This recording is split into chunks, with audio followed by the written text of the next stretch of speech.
So there is a story out today in the New York Times by Kurt Eichenwald, who was a former New York Times reporter. Now apparently he's the author of 500 Days, Secrets and Lies in the Terror Wars.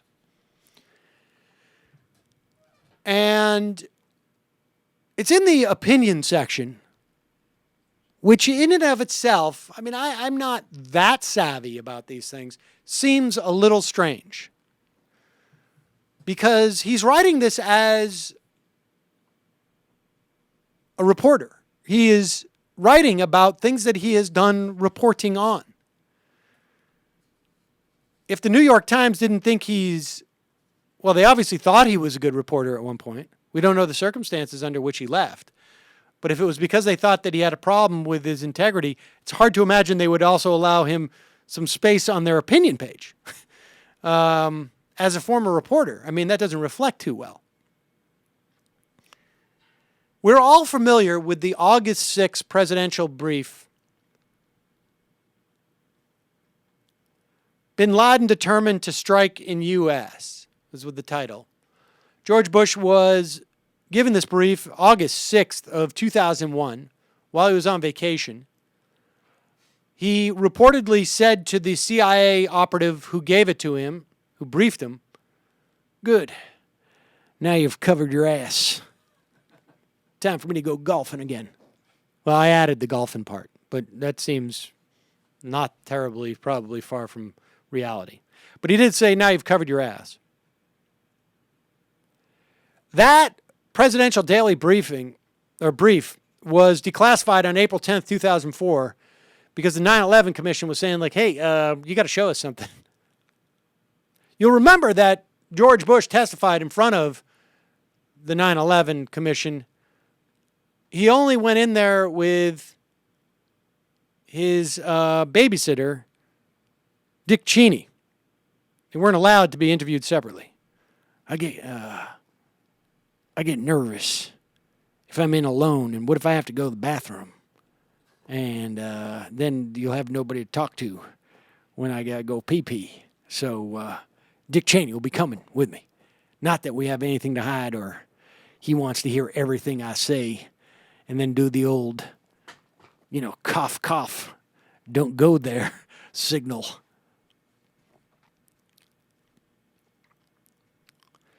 So Kurt Eichenwald reports that the Daily Brief, that he has read excerpts from many of the daily briefs that preceded August 6th. And he says, "I have come to an inescapable conclusion." This is having read classified briefs that are not available to the public, and apparently were not available. I don't know if they were available to the 9/11 Commission. To the extent that they were, they have been classified in the classified part of that report. The conclusion he comes to is the administration's reaction to what Mr. Bush was told in the weeks before that infamous briefing reflected significantly more negligence than has been disclosed. In other words, the August 6th document, for all the controversy it provoked, is not nearly as shocking as the briefs that came before it. The first direct warnings came to President Bush of an al-Qaeda attack started in the spring of 2001. By May 1st, opines or reports Kurt Eichenwald, the CIA told the White House of a report that, quote, "a group presently in the United States was planning a terrorist operation." On June 22, the Daily Brief reported that al-Qaeda strikes were imminent. An intelligence official and member of the Bush administration told me in interviews, writes Eichenwald, that the neoconservative leaders who had recently assumed power at the Pentagon, that would probably be Rumsfeld, that would probably be Wolfowitz and Feith, were warning the White House that the CIA had been fooled. According to this theory, bin Laden was merely pretending to be planning attack to distract the administration from Saddam Hussein, who the neoconservatives saw as a greater threat. Now, you understand, remember, these people came out of the Bush 1 administration. They were convinced that George Bush 1, the first, didn't go far enough, did not take Saddam Hussein out of power. They had been part of the Project for a New American Century, which felt that Saddam Hussein was the key and Iraq was the key to regional hegemony in the Middle East, to control the oil fields, not to bring us cheap oil, but to control the spigot. In other words, when the Chinese come a-calling,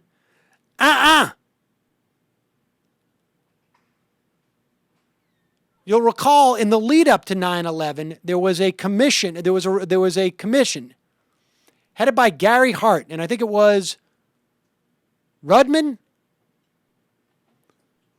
you're right, who were trying to dig into what were the biggest threats facing America. Gary Hart told us on the Old Majority Report that he sat around that table. There were about 25 participants. At the first meeting, they went around the table. What is the biggest threat facing America? Almost every single participant said terrorism. One person said China. People laughed at her. Maybe not laughed, but they didn't take her seriously. The second meeting, they were asked again. One person said China. That person was more or less disregarded. That person never showed up again at the panel. Her name was Lynn Cheney. Controlling the spigot, not just Iraqi oil, but Saudi oil, having a base of operations, which we now still do have, the biggest embassy in the world. Having a base of operations in Iraq was the linchpin of the new American century. These people came into office and were convinced that Saddam Hussein had to go, whatever that meant. We had to have a base there. They were trying to convince others in the administration that the CIA had been fooled, so much so that the CIA prepared an analysis that begged the White House to believe us. Quote, "The U.S. is not the target of a disinformation campaign by Osama bin Laden." Addressing this lie specifically. The CIA repeated the warnings in briefs that follow. Operatives connected to bin Laden, one reported on June 29th, expected the planned near-term attacks to have, quote, dramatic consequences, including major casualties. It will occur soon.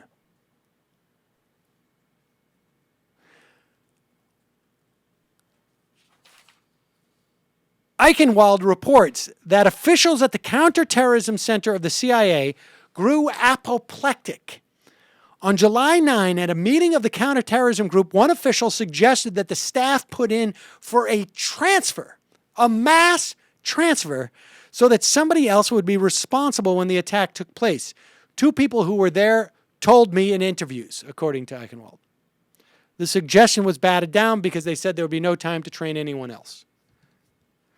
This was so inevitable that people wanted to leave the division just so they wouldn't get blamed for it.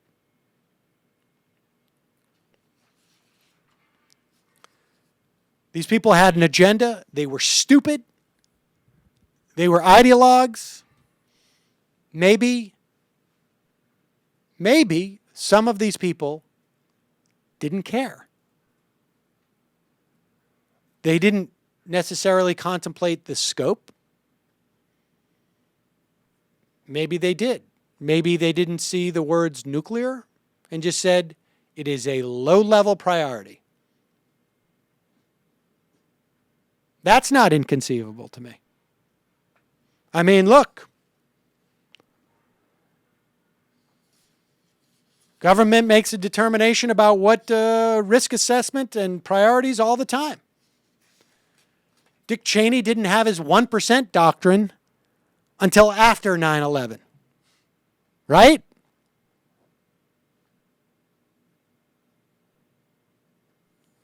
So it'll be interesting to see if we pursue this new reporting, and we, I mean as a society, and I mean the establishment, and I mean even Democrats and liberals, who are not so concerned with pursuing things like who was responsible for torture.